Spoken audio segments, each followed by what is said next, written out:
Hola, ¿cómo están? Les damos la bienvenida a una emisión más del programa Enlace UPN, que se transmite por internet a través del canal de televisión de nuestra institución. Hoy vamos a continuar con la serie de programas dedicados a los proyectos de investigación que se realizan en las áreas académicas. En esta ocasión tendremos una charla con la doctora Alexandra Jablonska. Bienvenida, doctora. Muchas gracias. El tema va a versar sobre la identidad cultural y la interculturalidad. Voy a comenzar presentando a la doctora. La doctora Alexandra Jablonska cursó la licenciatura y maestría en Sociología en la Universidad Nacional Autónoma de México y así como una maestría y el doctorado en Historia del Arte en la Universidad Autónoma del Estado de México.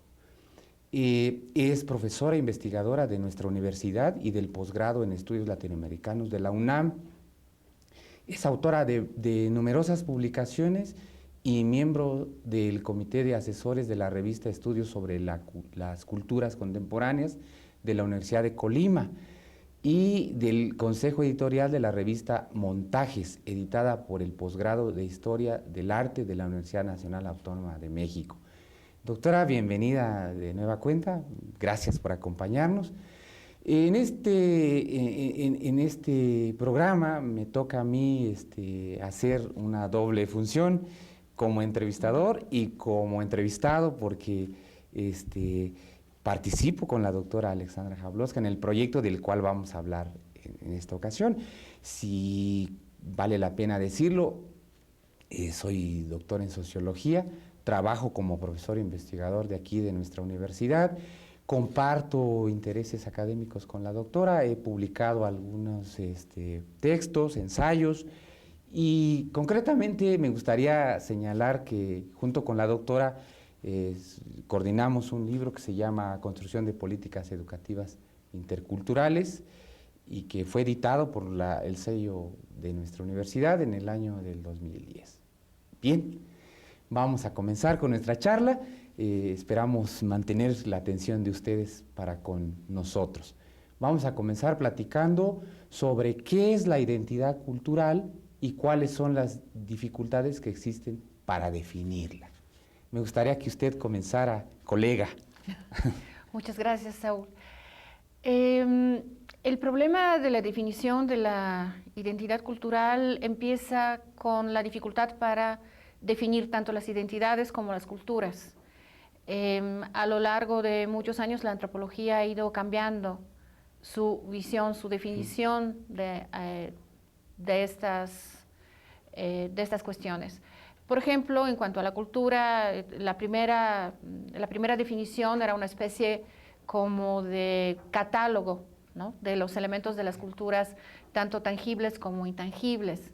Se decía, bueno, la cultura consiste en creencias, en prácticas, en rituales, pero también en objetos, ¿verdad?, que produce cada cultura. Era una definición que ahora pensamos que era esencialista, es decir, no se preveía la posibilidad de que las culturas cambiaran, más bien de lo que se trataba, de lo que se buscaba era preservar los rasgos culturales.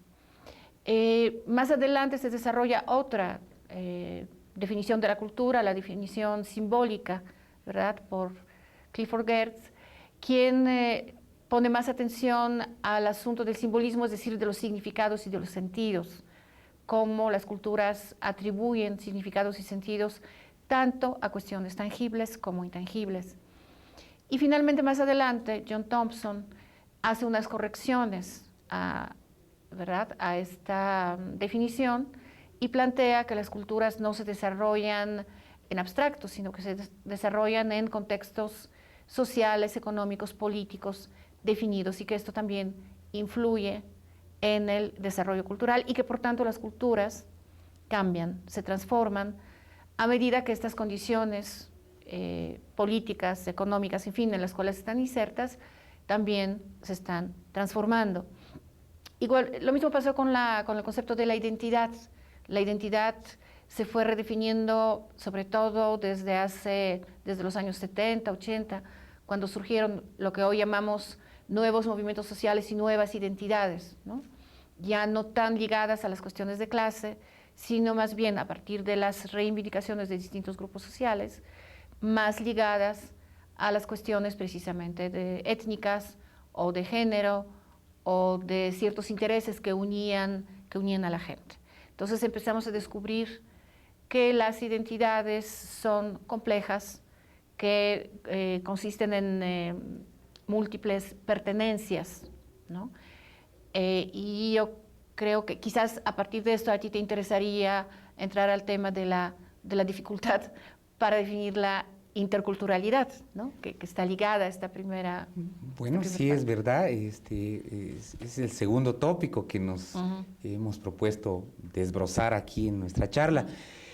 Así como la identidad ha dado problemas para abordar, sobre todo porque es un problema de interpretación. Cuando hablamos de su dificultad está allí, no tanto en la parte vivencial de la sociedad. La sociedad ejerce sus identidades y no se preocupa mucho por el problema que pasamos en el ámbito de la investigación. Y de la misma manera, así como señalaba, en la parte de la interculturalidad nos topamos con que también es un terreno bastante complejo, porque entraña ya en principio una idea de interacción entre diferentes culturas, que a su vez las culturas, digamos, hay que mirarlas desagregadas en lo que son los individuos y en lo que son sus sistemas, porque las culturas existen como sistemas, pero también contenidas en la personalidad de cada persona que las integra.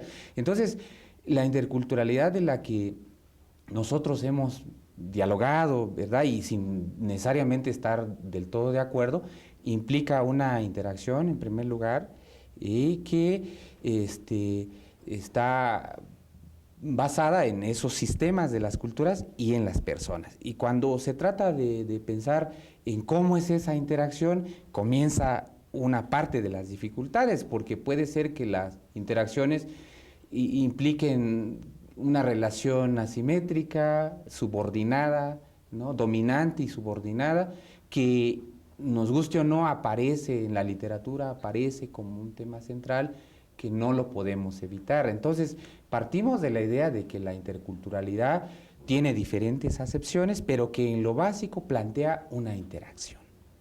Bien. Así es, sí. Si quisiera agregar algo al respecto. Bueno, sí, en realidad la interculturalidad también se ha definido en distintos ámbitos. Por ejemplo, en Europa hay una cierta acepción de la interculturalidad que se desarrolló en contextos sociales diferentes, porque los europeos se vieron obligados a incorporar esta noción a partir de las migraciones relativamente recientes que han estado recibiendo de muy distintas partes del mundo.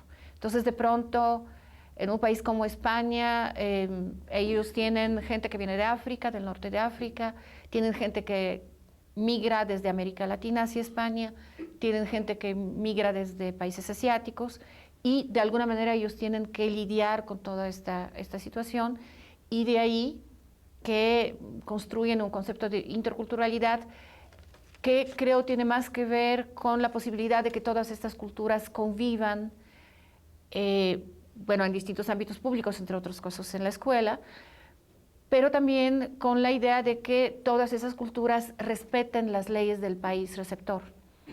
La idea de interculturalidad en América Latina es distinta porque nosotros no estamos tan preocupados por las migraciones, sino más bien por la presencia de los pueblos originarios, ¿no? Como llamamos originarios, provisionalmente por lo menos, que han estado siempre aquí y que no han sido suficientemente reconocidos. Entonces el problema es realmente diferente porque ellos sienten derecho que les asiste porque estuvieron aquí cuando todavía no llegaban los españoles, cuando se realizaba la conquista, y reclaman este derecho.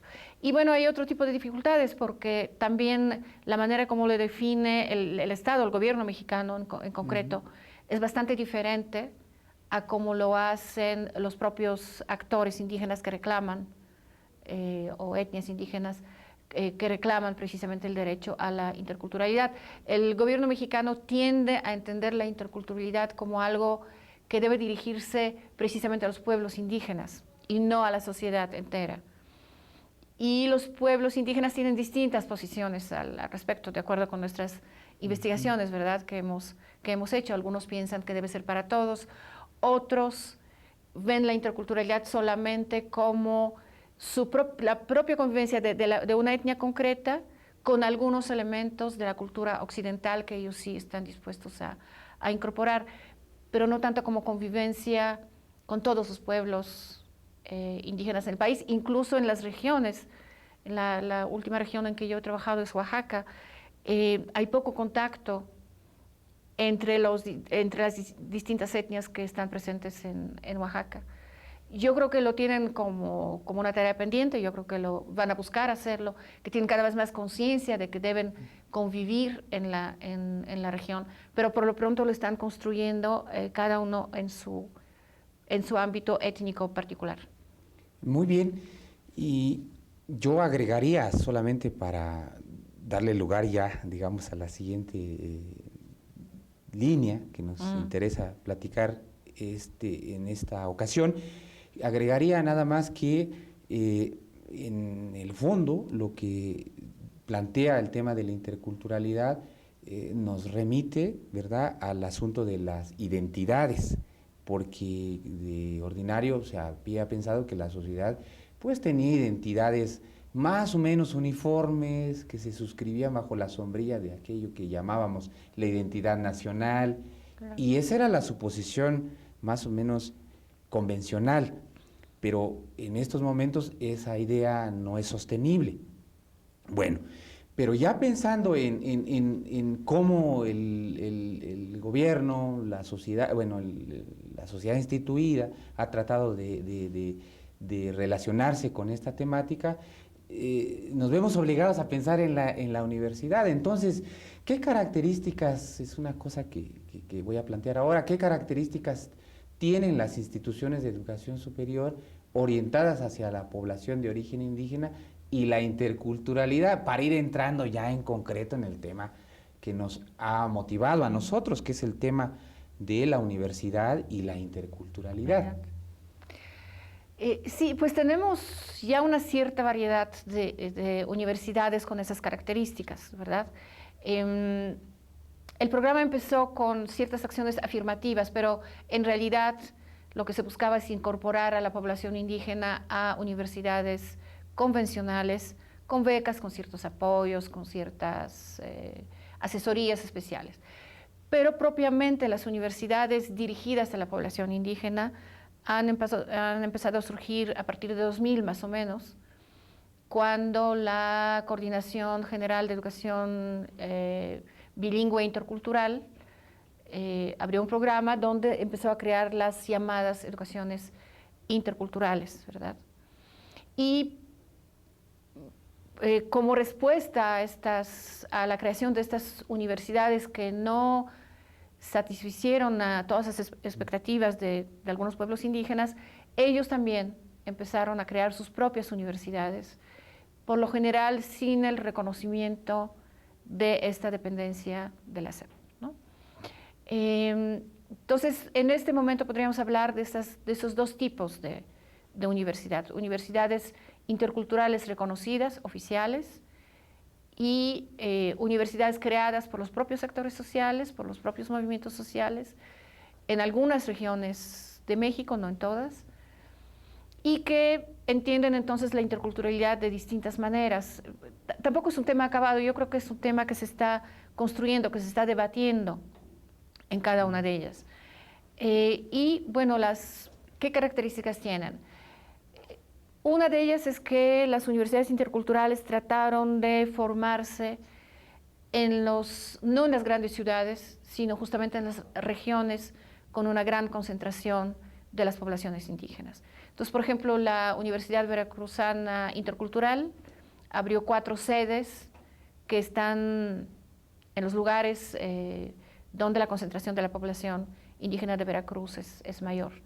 O el caso de Unisur, del que tú seguramente estarás interesado en hablar porque es la universidad que has estudiado. Igual tiene 4 sedes distintas y que también una de ellas incluye a la población afrodescendiente. Sería como una de las características, acercar la universidad a los jóvenes de origen indígena. Bien, yo agregaría aquí que de un tiempo para acá, que como señala muy bien mi colega, se sitúa ese tiempo para acá, en comienzo de este siglo, el gobierno optó por administrar la diversidad y las universidades entonces se convierten en un espacio para pensar la inclusión de los muchachos que tienen diferentes orígenes. Y principalmente se pensó en los muchachos, en los jóvenes de los pueblos originarios que tenían ya el bachillerato terminado. Entonces, hay una orientación, primero en la política educativa en este nivel, que busca la interculturalización de la universidad, pero para eso se piensa en unas universidades particulares, que son las universidades interculturales que se crean en las entidades, ciertamente así donde están ubicados mayoritariamente los pueblos originarios, ¿verdad? Les llamamos esas áreas regiones de refugio, áreas de asentamiento tradicional. El caso es que es allí donde están ubicadas. Entonces, en ese momento se habla de 12 instituciones. Así es. Bien, ¿cuál es la tónica? Es una tónica de atención a la diversidad, de afirmarlos dentro de la universidad a los muchachos de origen indígena, pero la discusión ahora versa sobre qué tan incluyente es la universidad con respecto a los sistemas culturales. Y cuando uno piensa en los sistemas culturales, uno piensa en los sistemas de conocimiento que tienen los pueblos y que han sido probados y legitimados por la experiencia propia. Y entonces ahí hay un punto controversial porque luego aparecen iniciativas de los propios pueblos diciendo la interculturalidad es algo más que incluir a los muchachos de origen indígena en ellas. Se trata de reconvenir el modelo universitario. Y fue así que la doctora Alexandra y yo decidimos, desde este ángulo de la reconversión de las propuestas educativas, ¿verdad? En ese ánimo, que nos propusimos investigar qué estaba pasando en clave de la política educativa para este nivel. Y nos encontramos que había como interés en las universidades que estaban creando los pueblos. Pero me quiero detener aquí porque hay un punto central que valdría la pena abundar sobre el mismo. ¿Cómo se maneja el aspecto de la diversidad cultural en la universidad? Yo creo que este punto es muy importante para poder continuar. Sí, cómo no. Pues de distintas maneras, depende de cada universidad y de su experiencia. Algunas de estas universidades han hecho diagnósticos previos en las comunidades, ¿no? Es decir, han preguntado a las comunidades aledañas qué es lo que quieren que se enseñe, qué saberes quieren que se incluya, qué pedagogías quieren que se incluyan. En otras no fue así, en otras, como por ejemplo el caso de la UBI que conocemos porque fue muy estudiado por algunos colegas, al principio un grupo de profesores, como con una idea bastante parece que europea de la interculturalidad, diseñó como una primera propuesta y a partir de esta propuesta empezaron a ir a las comunidades y tratar de colaborar con las comunidades, ¿no? Y también hay, también el poder establecer un diálogo de saberes, los saberes comunitarios y los saberes occidentales, pues se requiere de una recuperación de estos saberes, de la sistematización de estos saberes para poder realmente incluirlos. Entonces eso también varía de universidad a universidad. En algunos casos eso forma parte del trabajo de los propios profesores y alumnos. Ellos hacen investigaciones, ellos van a las comunidades, interrogan, bueno, entrevistan más bien, interrogatorio suena más a una cuestión policíaca, entrevistan a los ancianos, entrevistan a los curanderos, entrevistan, ¿verdad?, a las personas que tienen conocimientos históricos, en fin, y van incorporando estos saberes. En otros lugares, como por ejemplo la región Mije, donde yo estoy trabajando, muchos de estos saberes ya están sistematizados, o por lo menos una gran parte está sistematizada. Ellos ya tienen desarrollada toda una visión filosófica de su propia cultura y muchos de los saberes ya están como incluidos, de tal manera que cuando ellos diseñaron el currículum, ese currículum en realidad ya está bastante interculturalizado, es decir, ya hay un diálogo entre los conocimientos comunitarios y los conocimientos occidentales. Y además es muy interesante porque ellos fueron haciéndolo con la idea de subordinar los conocimientos occidentales a sus propios intereses y a sus propias necesidades, no al revés, ¿no? O sea, no están complementando lo occidental con sus propios saberes, sino al revés. Están tomando del occidente lo que ellos creen que puede servir para los intereses comunitarios. Entonces podríamos hablar de un reordenamiento curricular a partir de esta lógica. Así es. Del interés que tienen las comunidades. Esa es una postura que hemos encontrado como hallazgo en nuestros trabajos, porque hay que decir que hemos estado ya con cierta dedicación explorando el tema. Me quisiera tomar la libertad de hablar un poco de cómo la diversidad cultural, digamos, traza ejes por donde se mueven las universidades. Bueno, en primer lugar, la diversidad cultural lo abordan las universidades todas, algunas de manera incipiente, otras tienen intenciones más elaboradas, como las interculturales, y el nivel es lo que cambia, porque en el caso de las universidades convencionales, las que no tienen, digamos, este calificativo de ser interculturales, están acercándose, están tratando de propiciar el ingreso de los muchachos con orígenes como de estos que hemos hablado, de los pueblos originarios, de los afrodescendientes, ¿no? Y se han quedado en este momento hasta allí las cosas. En el caso de las interculturales vemos que ya hay un intento, porque además de se han incorporado por definir un nuevo plan curricular centrado en las necesidades y en los conocimientos de los pueblos. Pero hay otro nivel en donde aparecen estas universidades que a la doctora Jablonska y a mí nos interesan y que están tratando de plantear precisamente esta lectura del orden curricular. Bien, me voy a detener allí y voy a plantear otra cuestión en la que quisiera que siguiéramos platicando. Hablemos del proyecto, porque creo que vale la pena referirlo.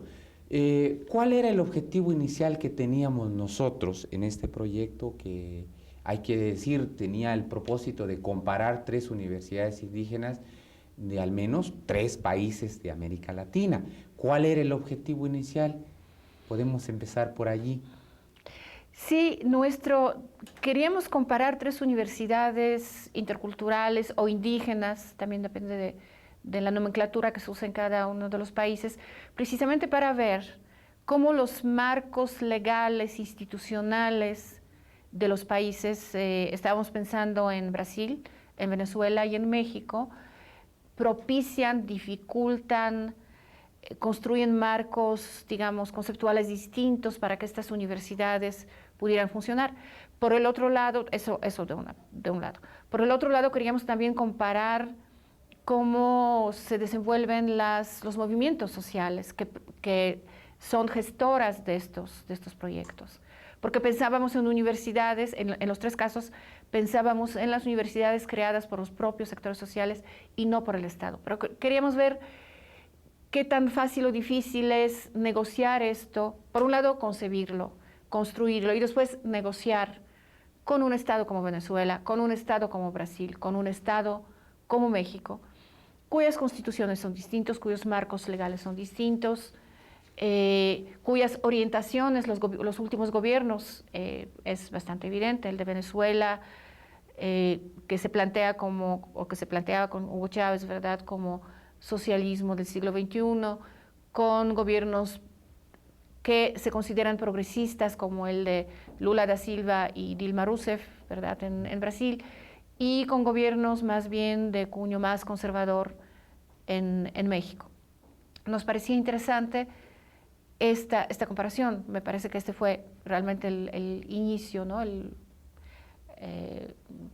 como el impulso inicial, el interés inicial que teníamos Efectivamente, el propósito inicial era pensar en las universidades que habían surgido en esta época de la creación de universidades interculturales oficiales, ¿verdad? Pensar en las universidades que estaban impulsando los movimientos sociales, los pueblos originarios y afrodescendientes. Ese era nuestro primer propósito. Y en esto encontrábamos que habían antecedentes importantes en la investigación y de eso podríamos hablar ahora, de los antecedentes de este tipo de estudios sobre universidades de este perfil. Sí, bueno, un estudio importante en ese sentido fue auspiciado por la UNESCO, ¿verdad? Por la propia UNESCO, quien fue coordinado por Roberto Mata, si no me equivoco. No sé Daniel si Mato. Daniel Mato. Daniel Mato. Sí, lo estoy confundiendo con un antropólogo brasileño. Daniel Mato. Él hizo como un mapeo, ¿no?, de estas iniciativas en toda América Latina. Publicó por lo menos 3 tomos. Sí. Primero el mapeo, después trabajó con las si no me equivoco, con las universidades precisamente creadas oficialmente, con las universidades interculturales creadas desde el Estado. Después fue analizando a las universidades que trabajan en colaboración con otras instituciones y finalmente también realizó un estudio sobre las universidades que surgen de los propios movimientos sociales. Ese trabajo es como un antecedente muy importante para hablar de eso. Pero también hay trabajos importantes de los investigadores de distintos países de América Latina, quienes han centrado su investigación en algunas universidades en particular, por el trabajo que realizamos también los dos para el COMIE, en que hemos hecho una especie de estado de conocimiento sobre la investigación en esos temas. Hemos encontrado que en México las universidades más estudiadas hasta ahora ha sido, por un lado, la Universidad Veracruzana Intercultural y por el otro lado, la UNISUR, la Universidad Intercultural de los Pueblos del Sur. Bien, en este momento vamos a hacer una pausa, en breve vamos a continuar con la charla. Les vamos a proporcionar en este instante instrucciones para que puedan ingresar al portal de nuestra programación. Adelante con la cápsula, por favor. Para acceder a las transmisiones por internet del canal de radio y televisión de la UPN, escribe la dirección radioytv.upn.mx en el espacio identificador de la página web en la parte superior. O busca nuestra página en tu navegador.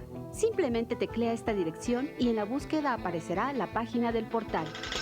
Ahí podrás seleccionar la programación de televisión, de radio o las transmisiones en vivo.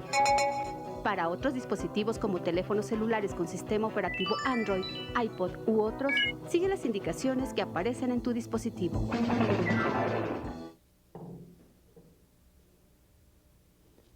Bien, continuando con nuestra charla, vamos a hablar ahora acerca de los antecedentes de la educación intercultural en México. Ya hemos apuntado algunas cosas que creo que aclaran un poco las cosas, pero vamos a puntualizar. Y me gustaría que, doctora, nos apoyara con esto. Como pinceladas, como para no detenernos, porque ese es un tema en sí mismo, ¿no? Es un tema muy amplio, sí. Sí, bueno, el antecedente es la educación bilingüe bicultural, evidentemente, ¿verdad? Que es dirigida a los pueblos originarios principalmente. Así es. ¿O exclusivamente? Exclusivamente. Exclusivamente. Exclusivamente. Y es a principios de los 90 cuando a partir de la firma por parte, de la ratificación más bien, por parte de México, del convenio 169 de la Organización Internacional de Trabajo, que el gobierno mexicano se compromete a implementar la educación intercultural, ya llamada de esta manera, en México. Yo creo que este es el momento realmente crucial en este sentido. La educación intercultural se piensa en México para todos, de alguna manera para todos, ¿no? Es decir, se empieza a introducir poco a poco en los planes y programas de estudio desde preescolar hasta la educación superior. Y aunque desde el punto de vista de los investigadores y quienes, no solo del doctor Saúl Velasco y mío, sino muchos investigadores que han trabajado esos temas a nivel de preescolar, de primaria, de educación media superior y superior, pensamos que es un enfoque todavía muy poco desarrollado, pobre, muchas veces muy planteado de manera muy general, más bien diciéndoles a los maestros, estén ustedes pendientes de si en su salón de clases hay algún sujeto indígena, entonces tómenlo en cuenta, no lo discriminen, denle ciertas facilidades, en fin.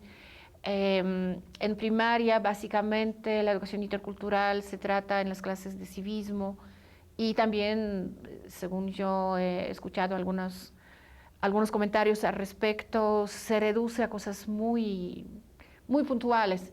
Me contaba una alumna que a su hermana, que asiste a una escuela primaria, le dijeron que investigara qué lenguas indígenas se hablan en México, entonces ella investigó, hizo un listado y eso fue todo, ¿no?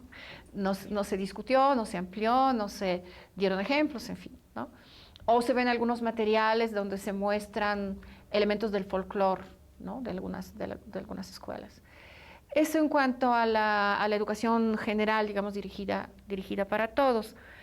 En caso de los pueblos indígenas, como decíamos, empiezan a hacerse, también depende, mayores esfuerzos para realmente desarrollar la educación intercultural. Por ejemplo, en las escuelas normales se crean licenciaturas en educación básica, hasta donde entiendo, y después en preescolar, y donde se precisamente busca enseñar a los futuros maestros a tratar estas cuestiones de manera mucho más interculturalizada.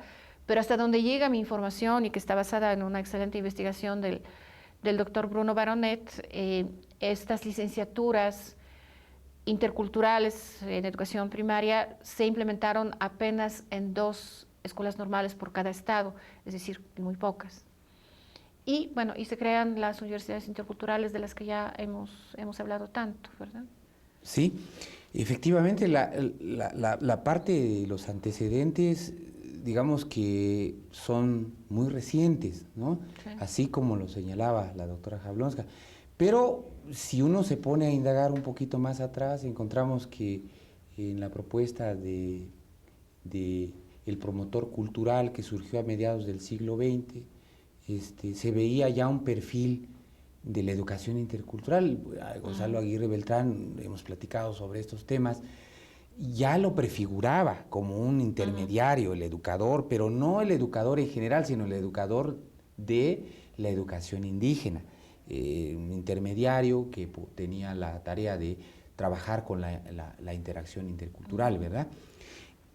No obstante, se pierde y va a aparecer hasta después, así efectivamente, con la ratificación del convenio 169 de la OIT, con la reforma al artículo cuarto constitucional. Sí. Luego, en 2001, con la reforma al artículo 2 y el reacomodo de lo que ya anunciaba el artículo 4. Bien, esos son los antecedentes políticos, que son los que nosotros hemos platicado, los antecedentes puntuales de cómo trabajar con la interculturalidad, pues los ha llevado muy bien la gente que reconstruye esta etapa del trabajo con el bilingüismo, con la readecuación del currículum educativo. Y en eso no nos metemos tanto nosotros, porque vamos trabajando sobre los perfiles políticos. Y creo que esos antecedentes son los que marcan ahora esta interacción entre las propuestas oficiales en el nivel universitario y en la normal, aunque nosotros nos dedicamos más al plano de la universidad, y de la otra parte, lo que marca también las iniciativas de los actores políticos no institucionales. Ahí podemos hablar de las organizaciones comunitarias, de las organizaciones tipo movimientos sociales, ¿verdad? Y actores muy conocidos que no necesariamente empatan allí, que por decir el movimiento zapatista de Chiapas, ¿no? ¿Verdad? Entonces, digamos que para no abundar mucho allí, vamos a detenernos en estos detalles y saltamos a otro tema.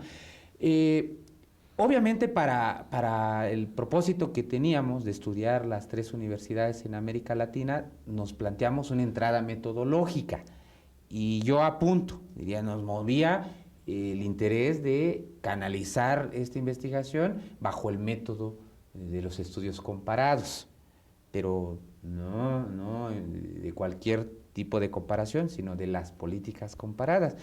Y allí la doctora Jablonska y yo ya llevamos también un terreno recorrido y podemos hablar, si le parece, la escucho, nos escuchamos. Sí, el método comparado nos permitió categorizar algunos elementos que queríamos comparar, ¿no?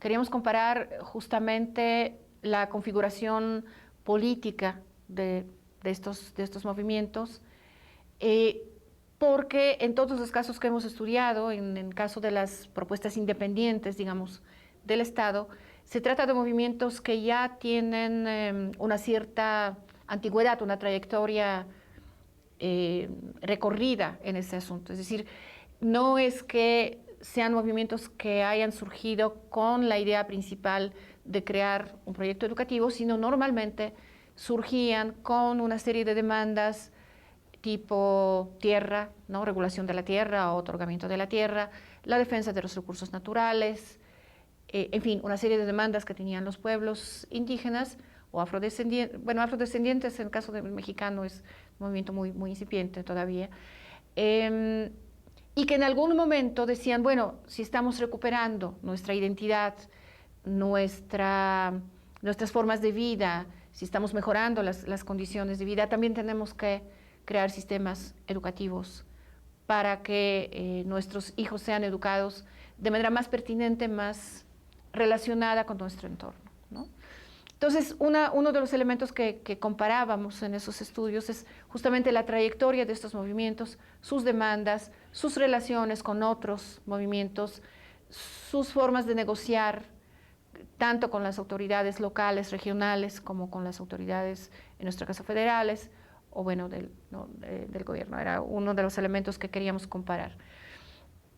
Otro elemento que estábamos comparando era la forma de ir construyendo ya, en particular, el proyecto educativo, ¿no?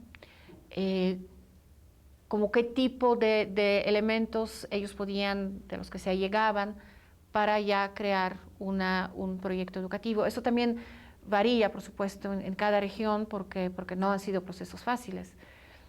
Entonces, en algunos casos ellos reciben asesoría o discuten con otras instituciones que ya tienen alguna experiencia en ese sentido intercultural, incluso con universidades interculturales.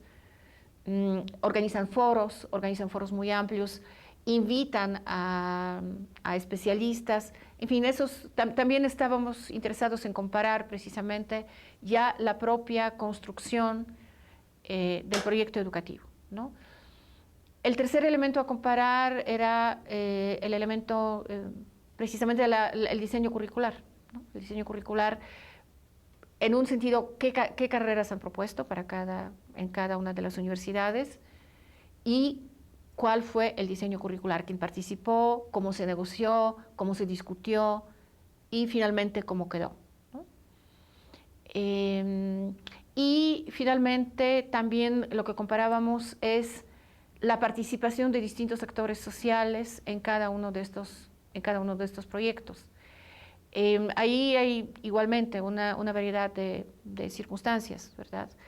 A veces son principalmente los intelectuales locales, pero muchas veces reciben la colaboración de profesores que vienen, incluso en el caso de UNISUR, de profesores, por ejemplo, que viajan desde la UNAM, de la UAM, de otras universidades, y dan cursos intensivos sin cobrar, ¿no? En otros casos, no se permite esta participación. Y yo también preguntaba, por ejemplo, en el caso de Santa María Tlahuitoltepec, donde hay una verdadera recuperación de los saberes locales, si ellos, si participaban también actores sociales comunitarios, sabios locales, pues, y me dijeron que sí, aunque la planta académica formal está creada por los profesores universitarios, por personas que tienen por lo menos licenciatura, pero muchos tienen maestrías. En algunos casos, cuando se trata de saberes locales, en fin, ellos invitan a los sabios locales, ¿no? Entonces, creo yo que esos 4 elementos fueron, por lo menos los que yo tengo como presentes que queríamos comparar. No sé si tú estás pensando en algunos otros. Estoy totalmente de acuerdo, y lo único que agregaría es que así como de las universidades que son institucionales, ¿verdad?, que son creadas por los gobiernos, son comparables, asimismo pensamos nosotros extender esa posibilidad en contrastar las universidades que son creadas por las organizaciones. Y en eso el método hay, digamos, nos da muchas opciones para poder hacer este trabajo. Bien, vamos a hablar de dos cosas al mismo tiempo. Uno, qué resultados hemos obtenido y cuáles, digamos, son las etapas. Bueno, más bien, ¿en qué etapa se encuentra la investigación que estamos desarrollando? Debo decir aquí como aclaración, me tomo la palabra, de que no desarrollamos esta investigación haciendo la comparación como originalmente lo planteábamos, sino que en este momento lo que vamos a reportar es una comparación entre 2 universidades creadas por actores políticos no institucionalizados en nuestro país, y nada más, por razones presupuestales, por razones políticas que hicieron difícil el acceso en estas universidades a las cuales íbamos a tener entrada para hacer la comparación, no por razones de aquí de la institución nos ha prestado muchas facilidades, pero pues como se trata de otros países, las cosas no son siempre fáciles. Entonces en esta etapa estamos comparando dos universidades, la Universidad Indígena situada en Tlahuitoltepec, en la región Mije de Oaxaca, y la Universidad de los Pueblos del Sur, situada en el estado de Guerrero, en la región Costa Montaña, ¿no? Entonces, ¿cuáles son los resultados en este momento? Bueno, los resultados son todavía, yo creo que incipientes. Hay que aclarar que la Universidad de Santa María Tlahuitoltepec fue creada hace un año, es decir, su creación ha pasado por distintas etapas, pero empezó a funcionar hace un año. Entonces, en este momento, lo que hemos logrado avanzar en ese sentido es como reconstruir todo el proceso que llevó a la creación de esta universidad, reconstruir las discusiones que ha habido, que fueron intensas, que duraron por lo menos 3 años ahí. Una universidad que recibió finalmente el apoyo principalmente de las autoridades municipales. Hay que aclarar que, al igual que muchos, que como el 70% de los municipios de Oaxaca este gobierno se rige por los usos y costumbres, y así está reconocido por la Constitución del Estado de Oaxaca, de tal modo que esta universidad recibió mucho apoyo precisamente de las autoridades comunitarias, de las autoridades municipales, y gracias a eso pudo haber arrancado.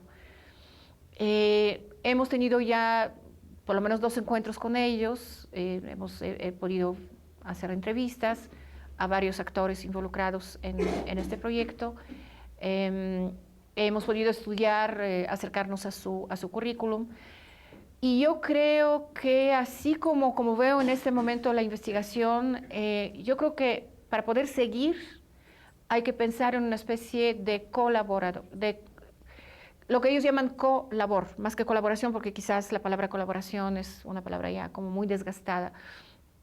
Es decir, lo que tenemos que buscar, como nosotros no podemos, dada nuestra inserción aquí en la Universidad Pedagógica, irnos a vivir, por ejemplo, un año en Santa María Tlahuitoltepec y entonces acompañar el proceso, más bien invitar a los compañeros de la universidad a que colaboren con nosotros y se conviertan en coautores de esta investigación, porque ellos apenas están probando su currículum, están probando cómo funciona, están apenas evaluando sus avances, sus tropiezos, sus problemas, que yo creo que son varios y complicados, y no es fácil que le hablen a un investigador que viene por 3 días de fuera, ¿no?, que quieran abrirse completamente y plantearlos. Entonces, yo estoy pensando, ya estoy hablando con ellos en ese sentido, de que ellos se conviertan en coautores de esta investigación para que podamos ir avanzando y evaluando.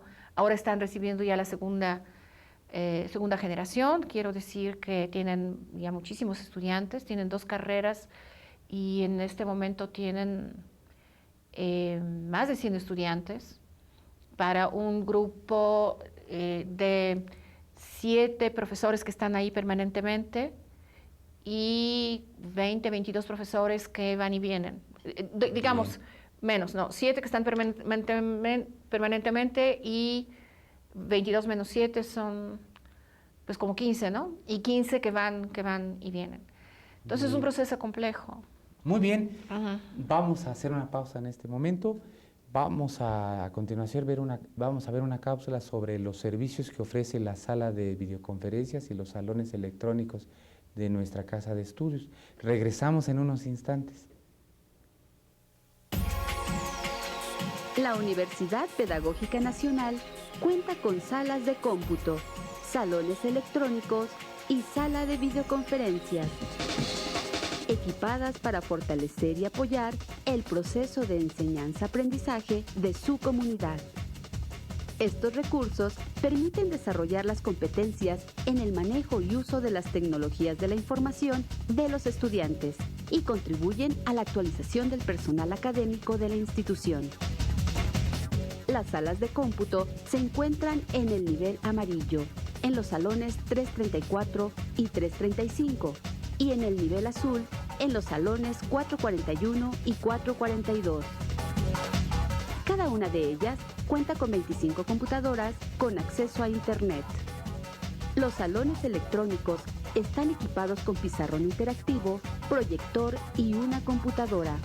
Contamos con 10 salones, 7 en el nivel amarillo y 3 en el nivel rojo. La sala de videoconferencias está totalmente automatizada para enlazar en tiempo real a los participantes de proyectos académicos con alumnos, docentes e investigadores de universidades nacionales e internacionales. Se encuentra instalada en los salones 444 y 445 del nivel azul. Además, si tu computadora portátil cuenta con tarjeta de red inalámbrica, tienes acceso gratuito a Internet en las áreas de la Biblioteca Gregorio Torres Quintero, en el 4º piso de todos los edificios de la UPN y en las salas de cómputo.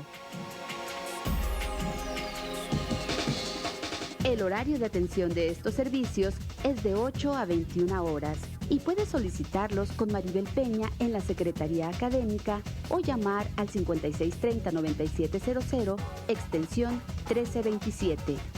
La reservación de las salas de cómputo, salones electrónicos y del aula de videoconferencias también puede realizarse a través de Internet por el profesor responsable en el sitio http://cecif.upn.mx. Gracias por seguir con nosotros, estamos de vuelta. Nos interesa ahora abordar el tema de los conflictos que se presentan a nivel de la política educativa entre el Estado y los pueblos indígenas, porque creo que ahí recala uno de los intereses principales de nuestro proyecto. Y digo creo porque uno en la investigación uno va dudando ya aparecen nuevas cosas. Entonces, ¿qué conflictos se presentan a nivel de la política educativa en este tema bueno, apareciendo universidades de este perfil de la que usted nos hablaba en el segmento pasado, y ha de haber alguna posición del gobierno? Eso lo presuponemos nosotros y lo abordamos, ¿no? Sí. Sí, cuando se plantean proyectos educativos independientes a nivel superior, el gobierno se resiste a reconocerlos. Es el caso que hemos conocido en las universidades a las que nos hemos acercado. Los argumentos son diversos. Tú conocerás los argumentos de la UNISUR.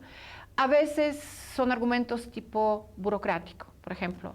El Estado plantea que las carreras que se ofrecen no están dentro del catálogo que tiene la SEP de carreras que pueden ser reconocidas. Entonces dice, bueno, eso no podemos reconocerlo.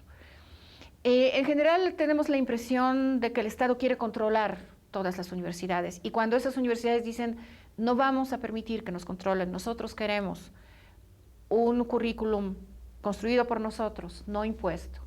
Nosotros queremos un sistema de evaluación no impuesto. Por ejemplo, en la universidad, en la UNICEM, que es Universidad Intercultural Comunitaria, puedo ahí equivocarme, pero seguramente es intercultural, comunitaria, de Cempaltépetl. Eso. Ellos tienen un sistema de evaluación que no es reconocido en ninguna otra universidad. No hay una evaluación numérica, sino que hay una autoevaluación de los estudiantes hacia los maestros, una evaluación de los maestros hacia los estudiantes, y se les entrega una hoja donde se les explica cómo avanzaron, qué es lo que les falta, en fin, pero no hay evaluaciones numéricas. Entonces, las instancias tanto de locales como regionales de Oaxaca, la IEPO que se encarga de eso, como las instancias federales no quieren reconocer.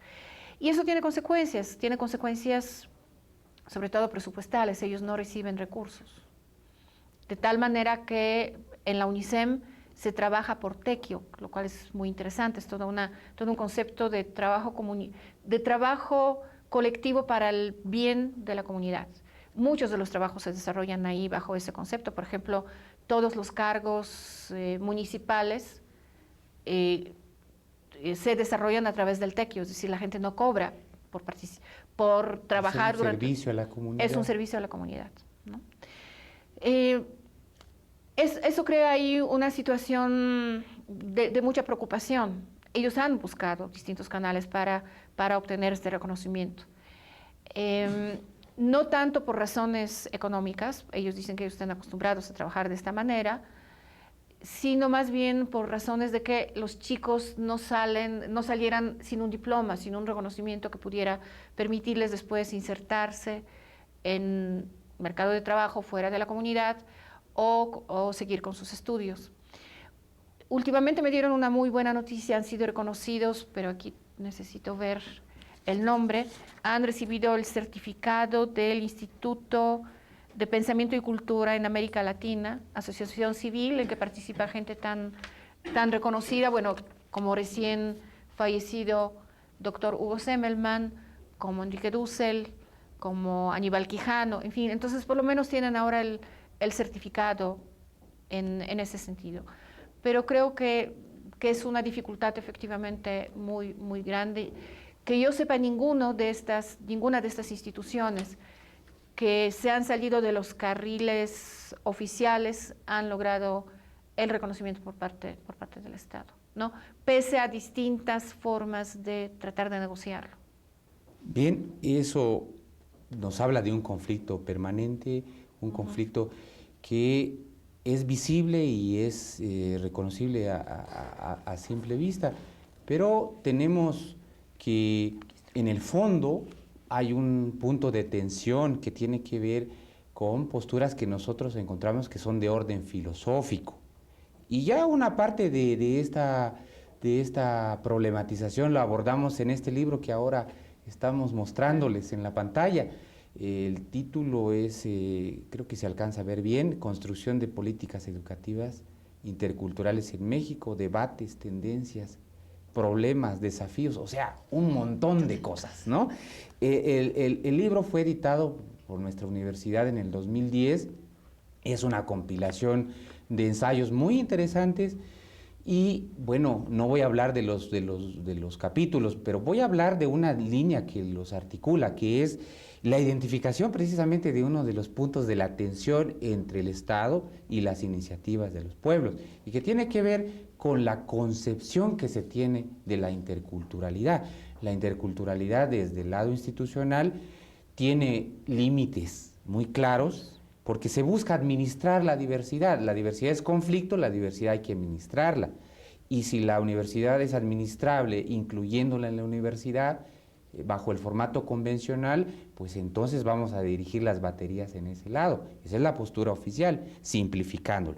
Del otro lado, la lectura es crítica y lo alimenta esto que, digamos, en la teoría se reconoce como la lectura crítica de la interculturalidad o el interculturalismo crítico, que consiste en decir, no, interculturalidad no es una dádiva, una concesión oficial, es un derecho que busca romper las asimetrías en las que se han relacionado todo el tiempo los afrodescendientes y los pueblos originarios, básicamente. Y se alimenta por el llamado pensamiento de la poscolonialidad, que implica una ruptura que se supone no ha ocurrido. Ya no somos una colonia orgánica, digamos, entre México y la metrópoli española. No lo son ninguno de los países del subhemisferio, pero el pensamiento colonial pervive. Sí. Y entonces ese interculturalismo crítico apunta a desvanecer, lo pongamos en sus términos, apunta a la decolonialidad, que sería como el objetivo del proyecto intercultural. Entonces, la postura que en el fondo es irreconciliable es esa, porque la postura oficial busca la administración, hacer gobernable la diversidad, cuando del otro lado lo que se busca es la emancipación del pensamiento, la emancipación de las relaciones de poder que son verticales, y se apunta a una horizontalidad de la que nos habla el tema del interculturalismo crítico. Bien, desgraciadamente no podemos detenernos mucho en estos temas que nos apasionan bastante a nosotros, que espero que les haya motivado en algo, a ustedes que nos están viendo, pero debo decir que el tiempo se nos ha terminado y solo me resta agradecerle mucho a la doctora Jablonska el hecho de habernos acompañado, de habernos compartido ideas muy preciosas sobre esta temática. También les agradecemos por su interés en esta emisión y les recordamos que pueden vernos en la página de internet http://radioytv.upn.mx. Además, les comunico que estamos recibiendo sus comentarios en nuestra página de Facebook y en nuestra cuenta de Twitter. Pues su servidor Saúl Velasco Cruz les agradece de verdad ampliamente su paciencia y a usted por habernos acompañado. Nos vemos la próxima semana. Muchas gracias. Muchas gracias.